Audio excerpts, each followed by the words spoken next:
Hey everyone, this is Miles from MoneySenseMedia, and on this channel we talk about tips and tricks for your financial health. Today we are talking about some of the myths about passive income. Now I'm super passionate about this particular topic. I own investment properties, I own a couple of consulting businesses, and I invest in digital marketing. So this subject is close to heart. I'm going to give you a few things you need to be mindful of when it comes to the myths of passive income. But more importantly, I want to provide you with a call to action for each of these items I'm going to list so that it can help you move forward in your journey to generate passive income. Myth number one, the myth of effortless income. Imagine yourself on a nice beach somewhere in Thailand, reading a book, drinking a glass of alcoholic or non-alcoholic beverage, and getting a notification on your phone that you've just received $1,000, $2,000, $3,000 deposited into your checking account without you having to lift a finger. Doesn't that sound beautiful and incredible? Well, truth of the matter is it is quite incredible, and that's not how real life works. We love the idea of effortless money and not having to work while income is being generated. But the truth of the matter is passive income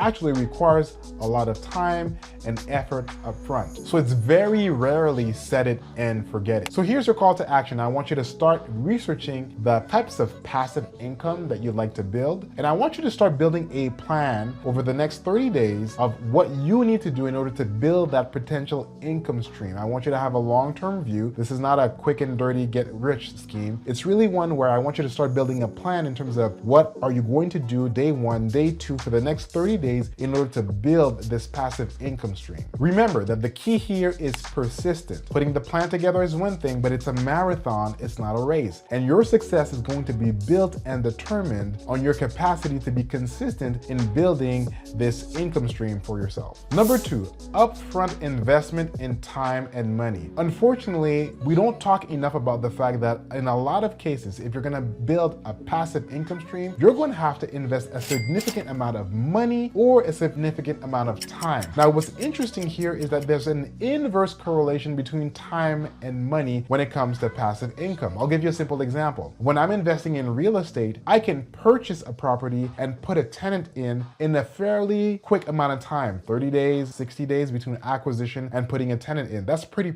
easy. However, in order for me to do this in such a short time, I need a lot of money, right? So little time for me to close the deal, get a tenant in, but a lot of upfront money in order for me to acquire the property. So think of your 20% down you need to put in order for you to buy the house. Think of your closing costs. That can be anywhere between 1 to 5% of the value of the home, and so on and so forth. It's not uncommon, particularly in my hometown of Ottawa in Canada, that I need to show up with $50, $60, or $100,000 in order to close on a deal. So yeah, I can close on the deal very quickly and start generating cash flow very quickly, but my upfront costs are extremely high. Now reverse that and look at affiliate marketing as an example. Affiliate marketing doesn't require a lot of money to get started. You need an internet connection, a cell phone, and maybe a couple of lights, maybe a couple of studio lights, depending if you want to do some affiliate marketing using YouTube. So your costs are very low to start the initiative, but you need a lot more time in order to ramp up and start generating that first commission worth of affiliate marketing. And so you see that inverse correlation there. That's why you really need to be mindful that your costs between time and money are significant when it comes to passive income, and you want to be very mindful of that. Here's your call to action. I want you to think very clearly as to what your cost is going to be. Is it going to be time? Is it going to be money? Is it going to be both? And if so, how much of each? Because that's what's going to influence how realistic your plan is and what kind of expectations you should start thinking about. Now, before going any further, if you haven't already done this, please subscribe to this channel, share it with a friend. Now, before going any further, if you haven't already done that, please subscribe to this channel, share it with a friend, and smash the like button. Number three, the reality of maintenance and management. Now, this was never as true to me than the day I got a call from one of my tenants saying, hey, I need you to come and put a battery in the smoke detector because I can't do it myself. Now, I'm not going to go into the details of this particular situation. Suffice to say, I got in my car, I drove 40 minutes to my rental property, and I added the battery to the smoke detector. I'm not going to get into, the idea of getting a property manager and so on and so forth. What I want to highlight here is that when you're getting passive income, whether it's real estate or it's any other types of gig, there are some maintenance costs that you have to take into consideration. Sometimes it's time and sometimes it's money and sometimes it's both. These costs are going to add on the weight and the burden around generating that passive income, and you have to be mindful of that. So the call to action here is for you to identify what your ongoing maintenance and management costs are going to be. Another example of a maintenance cost that you might want to be mindful of is if you're doing digital marketing and you're doing affiliate marketing as an example, you might be paying for a subscription of some sort for you to do some video editing, or for you to get your lead generation, or for you to get vidIQ to optimize your YouTube videos and so on and so forth. These things add up over time. So you want to identify those maintenance costs as early as possible. Number 4, market saturation. Now this is a really interesting one, and unfortunately it's one that I don't see a lot of people talking about. I'll take YouTube as an example. It's predicted that over the next 3 years, YouTube is going to grow as much as it has in the past 10 to 15 years. A lot of people know this, including myself, so we're all in on YouTube. Well, when you have millions of people that are all in on YouTube, there's a chance for market saturation. And what that simply means is that there's more competition for the services that you're offering online. And that could have a significant impact on your ability to generate income and to make your side hustle or your passive income actually a sustainable business model. So in order to combat market saturation, you have to figure out, okay, how am I going to differentiate myself? How am I going to do the same thing everybody else is doing, but do it in a way that's a bit different in order to make sure that I can stand out in the crowd? So here's your call to action. I want you to look at your competition. Look at the people that are doing the things that you would like to do, whether it's real estate investing, affiliate marketing, digital marketing, and learn from what they're doing. And then I want you to ask yourself, how can I do what they're doing better? And how can I be different in terms of how I do it? Now, I want you to be very careful here, because I don't want you to necessarily start by you being different. I want you to start by doing something that actually works before you start differentiating yourself. But I want you to have in your playbook a bit of a plan as to how you're going to make yourself pop a bit more and stand out in that crowd. Okay, so here we're moving to the next one, which is really important: delayed gratification. And this is so important. We don't talk about it. When it comes to passive income, a lot of times that income happens or occurs really far down the road. I'm going to use real estate as an example. You buy the property, you put a tenant in there. Oftentimes you don't make money up front. Oftentimes you actually make money when you sell the property, or when that property is actually paid down in 20 to 25 years. There are some markets where you can actually make money monthly. That's not the market that I'm in personally. Oftentimes the people that invest in the market that I'm in are actually putting money themselves because it's something that they're going to put in as a legacy for their kids, or that they're going to make some money off of it in 20, 25 years and so on and so forth. So you have to look at the long game. If you're going to get into affiliate marketing, if you're going to get into digital marketing, truth of the matter is it might take a few months or even a few years before you start generating income. Again, it's a marathon, it's not a race, you're here for the long game. So here's your call to action. I want you to set realistic expectations. I would actually even argue that you might want to be a little bit pessimistic at first. And if you're able to overshoot, hey, fantastic. But you want to be realistic as to how much income, if any, you can generate in the first 3 months, 4 months, and 6 months. Set realistic, conservative expectations to make sure that you can actually meet them, and then celebrate when you actually meet those milestones. Number 6, the impacts of economic downturns. Now, this is really important. We're coming out of COVID. There are talks of recessions. If you're in Canada, we're talking about a quote unquote soft landing. The economy has an impact on passive income, whether you're online doing digital marketing or whether you're investing in the stock market or real estate. You want to be very mindful of what is happening in your environment, because what is happening in your environment is going to have an impact on your cash flow. So here's what you need to do. You need to be mindful of what your competitors are doing. You need to be mindful of what the market and the economy is doing. And then you need to start forecasting a bit of where you think the economy is going to be in the next year, 2 years, or 3 years. I'll use real estate as an example. I'm in Canada, in Ottawa specifically. The real estate market is kind of stabilizing somewhat. Rental prices are going to stabilize and continue to increase normally over the next few years. And so I'm mindful of that, looking at my real estate portfolio, looking at how much rent I'm going to pay, what's going to happen with my interest rates. That's a variable interest rate. Right now, when do I lock it in order not to pay too much money, so on and so forth. I'm being very mindful of what's around me, looking at the labor market. If people hit a recession, is there going to be more inventory of houses available, so on and so forth. This is where getting your information is going to be super critical. YouTube's a great source of information. Google, the Globe and Mail, New York Times, Bloomberg if you're into the investing into the stock market, and obviously looking at people that are ahead of you, like the influencers in the market, can give you a good sense of what's happening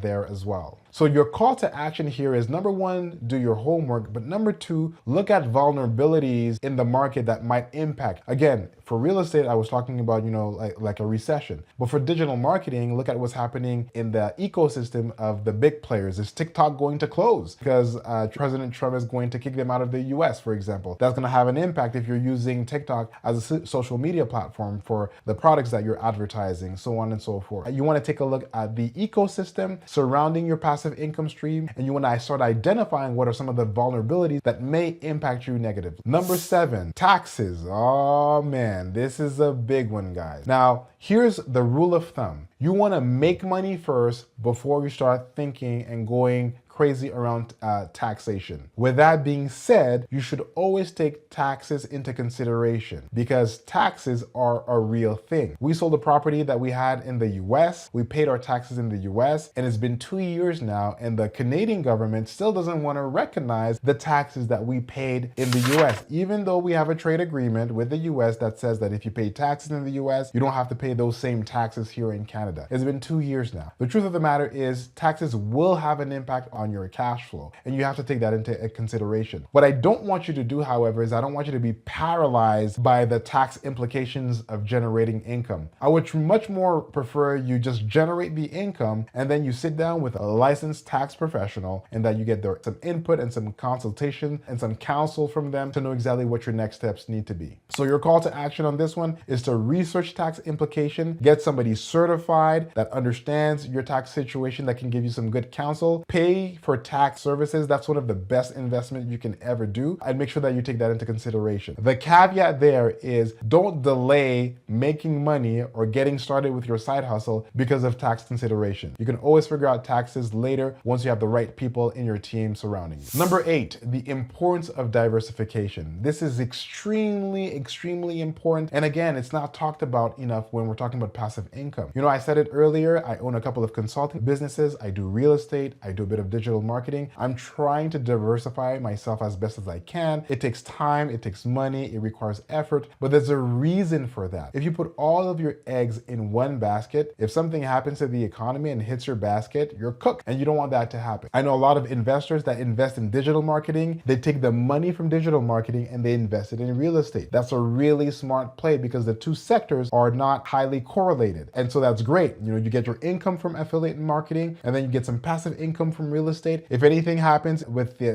digital economy, hopefully your properties are rented and you have cash flow going there, and vice versa. So you're edging essentially against an economic downturn, which is the right thing to do. So the call to action here is I want you to take stock of your existing income sources, and I want you to look at opportunities for diversification. And I want you to have a long game mindset. I want you to think of the next 5 years, 10 years, and 15 years, because diversity or diversification takes time. The more money you have, the quicker you can do it. But the truth of the matter is, if you're starting from scratch, it'll take you some time for you to start your first side hustle, make that one lucrative, and then pivot into starting another side hustle and another business that's going to be a bit of diversification for your portfolio. Number 9, now guys, this is the big one. Passive income scam. There's a ton of stuff out there that talks about how quick you can make money. And unfortunately, there is an ecosystem of scammers out there that are trying to get you and me to buy into those systems, courses, or learnings for you to make money quickly. All of this stuff is a scam. And if you're gonna get into a training program, or if you're gonna speak to people that tell you, yeah, all I did is I put $100 there, and all of a sudden a month later I have $300, it's a scam and you should not buy into it. Some of this stuff includes pyramid schemes, huge returns on a very small investment, something that's completely passive. All you have to do is put a little bit of money here or sell this to a friend, and you sit back and you relax and you do nothing more and you get income. That does not exist. So here's your call to action. Before investing either time or money in any type of opportunity that's supposed to generate income, do your research. Look at testimonials. Look at reviews online. Test before you try if you can. And be very skeptical and take your time. Never make an emotional decision. If you're watching this video, like this video right now during the holiday season, you're going to be bombarded with opportunities, discounts on learning and on courses and so on and so forth. The reason for that is because during the holiday season is when people have a lot of time on their hands, and it's very easy to get you to put $100, put $20, put $5 into an entry-level course online for you to do XYZ. Be very skeptical of these things and do your research. Now, I want to be very candid here. There's a lot of good stuff out there as well, and I'm gonna do some reviews myself on some of the things and some of the courses that I've taken online that I think are really, really great. And this is my unbiased opinion. You take it for what it is. But there's tons of information available out there for you to do your own research. So take your time, pace yourself, and do your research. All right, so we've got two left. We're talking now about active income. And this is really interesting because a lot of us don't talk enough about the values and the benefit of having a 9-to-5. Now, there is some value in having a 9-to-5, particularly when you aspire to having a 7 to 10. You're interested in building passive income. Now, active income or having a job could be very beneficial. It could give you a strong foundation for you to be able to build your future career. It could give you life experiences that you will bring into your passive income journey afterwards. It can give you skill set that you can then go ahead and market. I had a 9-to-5, and it's partly because of this 9-to-5 that I was able to get out of my 9-to-5 and build my own consulting business. It's because of the skills, the challenges that I learned during my job that I was able to build second, third, and fourth income stream. And so there's a lot of value there. So here's your call to action. Do not quit your job just yet. Like if you have a 9-to-5, if you have a job of some sort, don't quit it just yet. What you can do is while you have your job, you start building a passive income stream slowly but surely. Sure, you'll have to do it on weekends. Sure, you have to do it during your breaks and so on and so forth. But there's a lot of value in you doing that while you still have a job. And it'll also give you a lot of discipline, and it'll show you and confirm to you that you're really serious about this. If you're not serious about putting time during your breaks and during nights and weekends, then maybe doing a side hustle isn't the best thing for you to do right now. Keep your job, keep your 9-to-5. Day in and day out, get your paycheck, make sure you're not spending it all, make sure that you build your emergency fund and so on and so forth. And then maybe in 5 years, when you're in a different situation, you'll be able to look at that. You also want to be very mindful of your existing life circumstance. Do you have children? Do you have a tuition that you're paying? Do you have debt that you have to reimburse and so on and so forth? Quitting your job right now and starting a side hustle or passive income might not be the best thing for you to do right now, because oftentimes passive income takes time before you can actually build. So you have to take that into consideration. All right, and last but not least, when it comes to passive income, you want to be very mindful of your mental health. And I know this one might seem surprising to some, but I kid you not. From getting a call from CRA, which is the taxman here in Canada, indicating that you owe them tens of thousands of dollars, to being audited because of your car expense that you put through 3 years ago, to a tenant calling you, telling you that you need to come in because you have a flood in your basement. Like, the truth of the matter is, these passive income ideas and hustles often come with a load of situation that can really aggravate your mental health. So you really want to be mindful of that and appreciate that, because that stress is real. And I'll tell you the truth, you don't necessarily have that type of stress when you have a 9-to-5. There are some exceptions. If you're in a leadership role or if you're in a high stress environment, then you could argue that you also have these types of pressures. But when you're looking at passive income streams, oftentimes these income streams also come with their own legitimate amount of stress. So here's your call to action. I want you to set realistic expectations when it comes to building that passive income stream. And I want you to think of your mental health first and foremost. I know a ton of YouTubers that go hard for a year and then they go through a burnout for the next 3 months. And you might know some as well. If you want to be there for the long game, if you want to do digital marketing, real estate investment, or whatever side hustle you want to do for it to become a passive income stream for you, I want you to think of the long game. And in order to do that, you need to set realistic expectations and you need to pace yourself. Again, it's a marathon, it's not a race. I hope you found value in this content. Thank you so much for spending all this time with me. Please subscribe to this channel, share this video with a friend, and I'll see you on the next one.